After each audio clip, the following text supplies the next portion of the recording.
7 years, and my knees bother me a little bit. So, but yeah, I'm the executive director of Frog Hollow. Just sit down. What? Why don't you just sit down? Is that okay? Does that, Actually, it's better. Is it better? So you Okay. can feel the light, yes. If I do tend to mumble, so if I start to get too wrapped up in my words and my voice lowers, just, you know, clap your hands or something. Yeah, wait.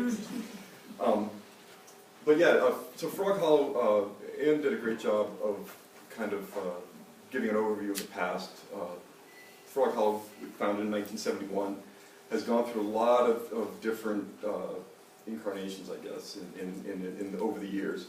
In 2008, we had a troubled economy, and I love to point that as the blame for all the faults and the problems that happened, but it was actually probably the zenith of a series of troubled times that led up to that actually resulted in us closing 2 of our galleries as well as 2 education facilities. I worked for Frog Hollow from 2005 to 2008. I then went out to California for a short period of time. Worked for a gallery out there. When I came back, a lot had changed. And I was asked to come back as a gallery director in 2010 because we had downsized to the point where there was no executive director. If you look at our Frog Hollow, say in the 1990s or early 2000, there was a roster of 70-something different employees that worked for Frog Hollow.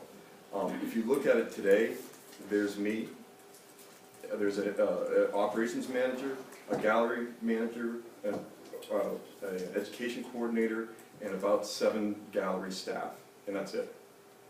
There was a huge downsizing, and that was done mostly out of necessity.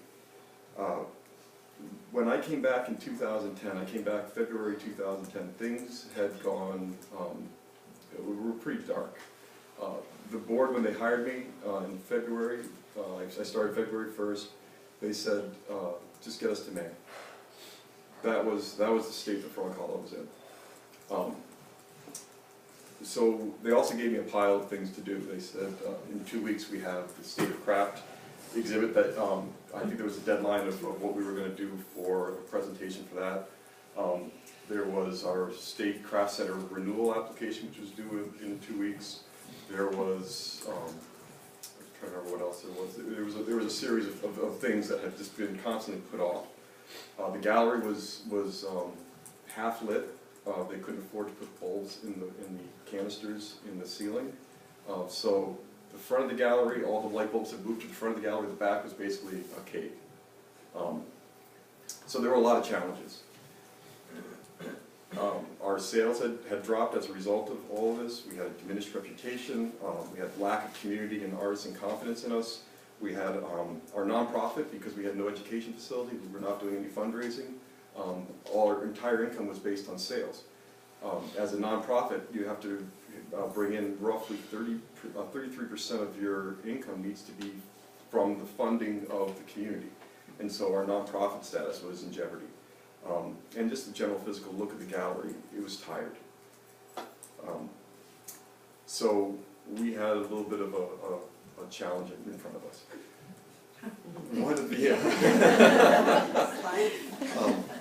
So one of the things that we did was we embraced the troubles. And I think that that's really one of the steps you need to take is to see all of this trouble as an opportunity, and you look at it and you say, what needs to get changed? And what we ended up doing was tearing everything down to its basic components, reviewing our history. And so for the State of Craft, that one of the things that we decided to do was to do a retrospective of Frog Hollow. And that gave us a great opportunity to look at our history and say what worked and what didn't work. And then, of course, taking the time to look at the current situation in Vermont in general and saying what are the needs of the community as opposed to doing what we do or had done for 40 years straight, ignoring the needs of the community and just doing it because it's what we had always done. And that was really the impetus for moving on to a recreation of ourselves. So the State of Craft show, we ended up doing a retrospective of Frog Hollow, and we saw that we had all this material, and we could actually do a book. And so we printed this book, the first 40 years of the first state craft center in the nation. And it was just a great eye-opening experience, and I think it really instilled a lot of pride in our membership and the individuals who were part of that history, and kind of brought people back to being a little bit more interested, speaking to the people that we were intimately connected to, our artisan base. One of the other things we did was,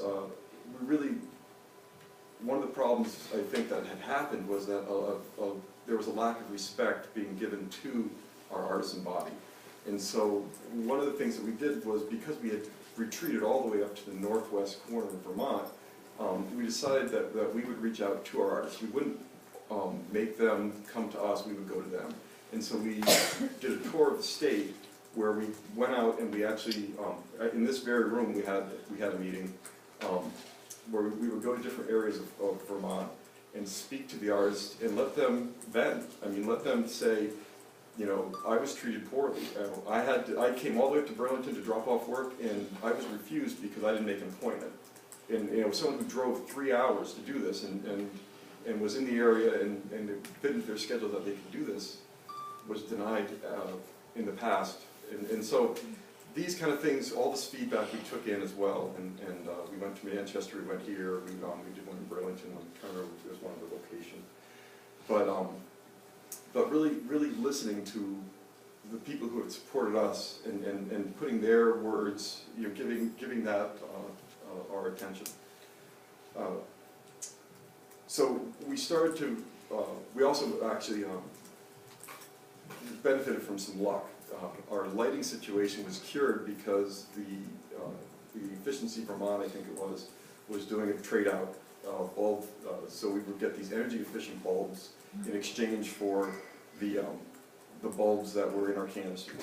Fortunately, we didn't throw any of those bulbs out. So there was just these burnout bulbs up in the canisters, so we ran up there and took them all out and put them into a box and said, here, we need 130 100-watt bulb equivalents. And they came, and so what's interesting about that is it saved us cooling costs, it saved us, I mean, it got us much more brighter in the gallery. We saved, for every 100-watt bulb, we replaced it with a 19-watt bulb. We ended up saving close to $3,000, I think, in 1 year with those energy savings. So that was a great thing to be able to say. But one of the big things that we ended up doing, well, I should say we ended up taking a lot of different approaches, and I can't emphasize that that's what needs to happen. You can't just put all your eggs in one basket, be it fundraising, be it approach to community outreach, be it anything. You need to diversify because you're going to fail, and that's okay. And I know that I failed, you know, several times in the course of trying to cure these problems. One of the things, you know, I'm always trying to try new things. I embrace new things. We did a concert in the gallery that 3 people showed up for. We put a lot of effort into it. We had a full page write-up in 7 days, and yet, you know, it wasn't the interest. So we learned from that. We learned what we should be putting our efforts into and what we should be focusing on. So diversifying is a big thing, and one of the big helps for us was the idea of partnerships, and so that's kind of what I wanted to talk mostly about is how we developed our partnership, because originally we started partnering with organizations because we thought, well, wouldn't that be a great way to grow our mailing list, and that we can reach out to more people. And so we started to, I think when I first came on, we had roughly 700 people on our mailing list in our email when we did constant contact or vertical response.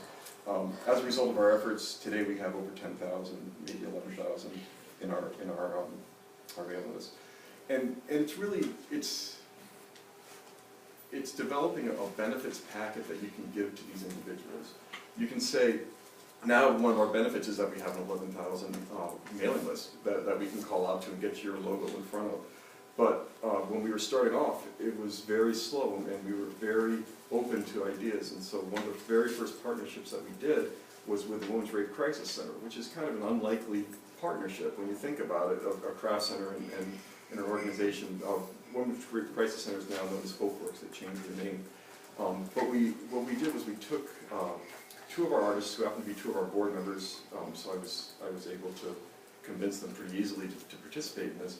And they interviewed different survivors of sexual violence about the healing journey that those individuals went on. And then they went into the gallery and they created a piece of art that they would install over the course of a month. So they were in the gallery interacting with people, they were in the gallery interacting with their artwork, and then they were, following the completion of this, we took that exhibit on tour, and we traveled the state of Vermont, where it again was reinstalled to meet the different environments that we were going into. And it was a great learning experience. But it was one of the ways that we kind of started to expand and reach out to new communities, because really it was about accessing all these different areas and diversifying who we're talking to on a constant,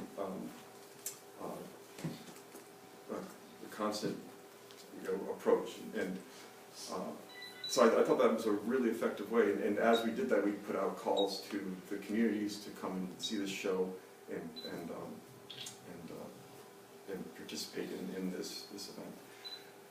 What we learned from that was that it's a really tough thing going around the state and constantly putting up new shows. We learned that staffing issues. It speaks one of the three components of our mission statement: sales, exhibition, and education. Exhibition we were trying to tap into there, and so we ended up partnering with other organizations to bring retrospectives and group shows that were off-site, but in our community. So last year we ended up doing two shows: a Robert Compton retrospective and a show of Sabre Field and her 5 assistants over the past 40 years. And we did those in our community because we were trying to experiment with how we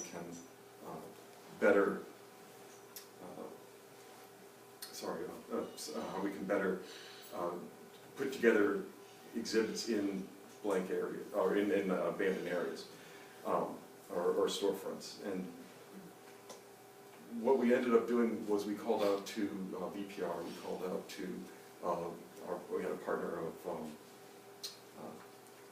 the Outdoor Gear Exchange who let us use their space, and so developing developing these connections was really beneficial to us, and getting the word out to, say, VPR's mailing list, getting the word out to Outdoor Gear's exchanges, and diversifying who we're going out to. We did a show where we developed a car-themed show, and then we partnered with Automaster, who then gave us their BMW and Mercedes-Benz mailing lists, which was a great way to get, yeah. And I asked for 1,500. I said, if we could do 1,500 invitations, and they misheard me. They thought it was 1,500 from each. So we ended up with 3,000 of this mailing list to clientele that we really thought would speak to who, where we were trying to sell, which was a great surprise. And then we ended up printing 3,000 invitations specifically for that. But one of the reasons that we do this constant outreach to the communities is in trying to get to different mailing lists is advertising. It used to be 3 times was the average time that you should see an ad, you should see a name recognition in order for you to act on it. But because everyone is inundated with logos and advertising, I mean, you can't turn around without seeing someone's product in your face, basically. That number's gone up to 9, and actually I think that the last report was up to 12 times you have to see a logo before you can act on it, before it will have any impact on you whatsoever. So, I say that we're partnered with all these people, but we're partnered with these people because it's beneficial to them to get their logo out there, and it's beneficial to us to get our logo out there associated with them, so we're cross-promoting constantly.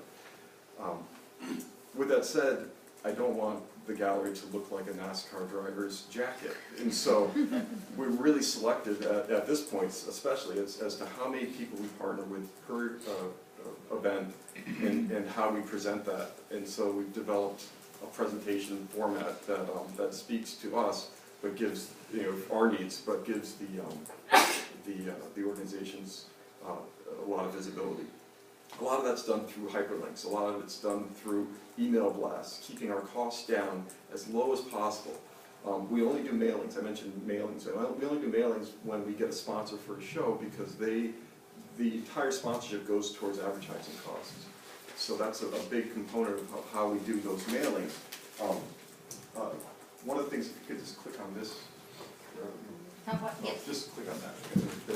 And you might want to enlarge it a little bit. Okay. Yeah. Sorry, I was taking notes. I'm sorry. Here we go. So this, one of the things that we did just recently was we reinvented our newsletter. And in reinventing our newsletter, we did it for fundraising purposes, but we also wanted to be informative. This is now Frog Notes, which was a one sheet that we would send out monthly or bi-monthly. And you can click on expand again, actually. There we go. Was a weekly, I'm sorry, it was a monthly newsletter that we would send out to our artisan body, strictly our artisan body. We realized that was a missed opportunity.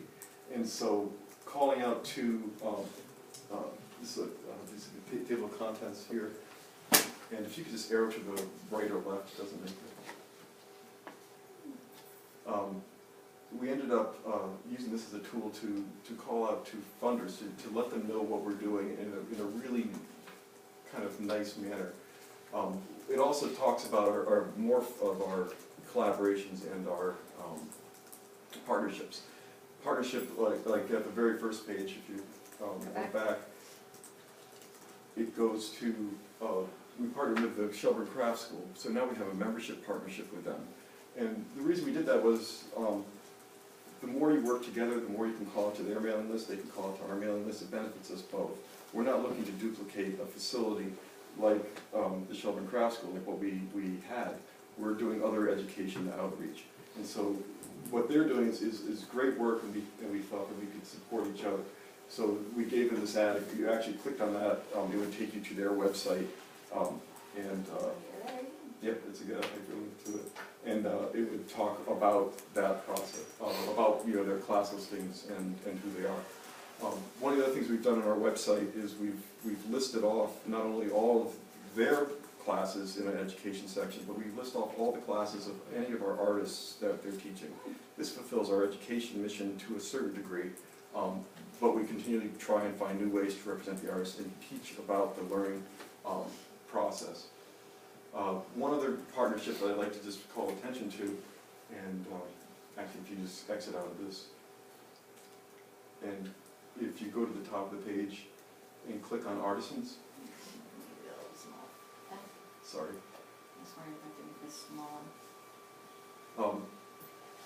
If you're an artist at Frog Hollow, you get a page on our website. If you click to, I don't know, let's go to Clay.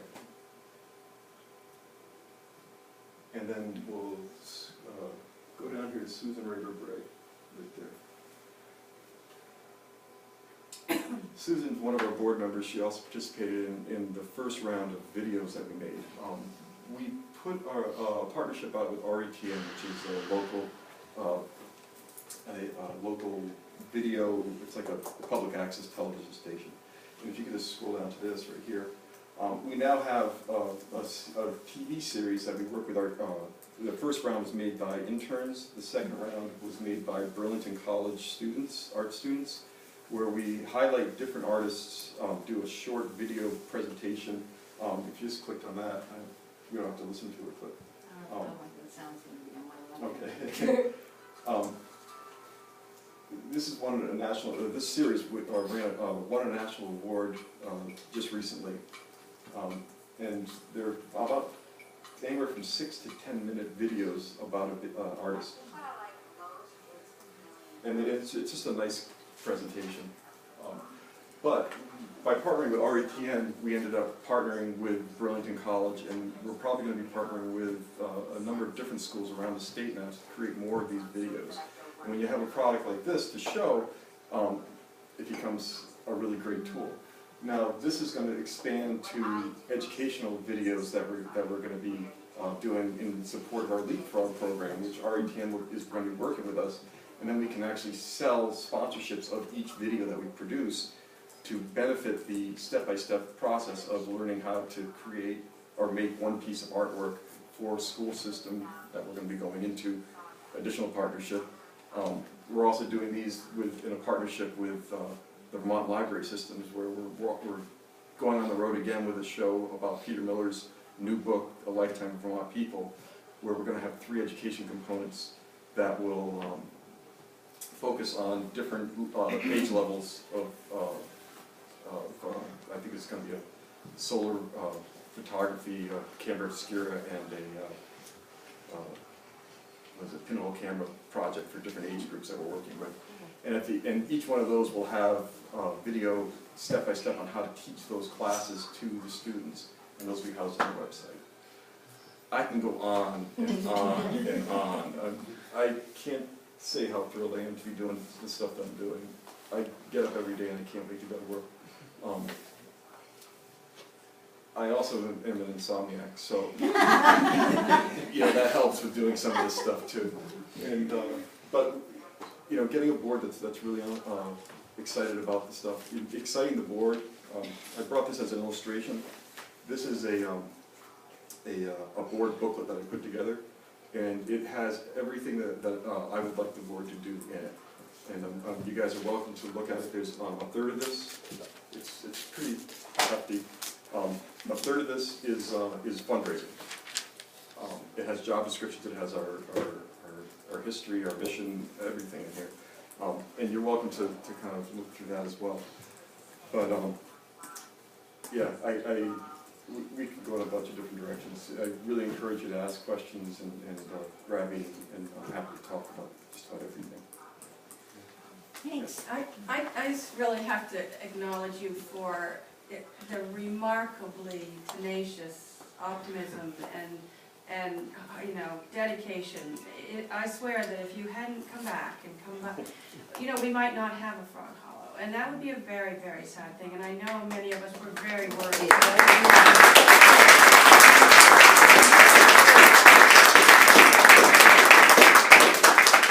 I can't take all the credit, that's for sure. I mean, we've got an amazing staff, and the board's Takes a really leader. active. But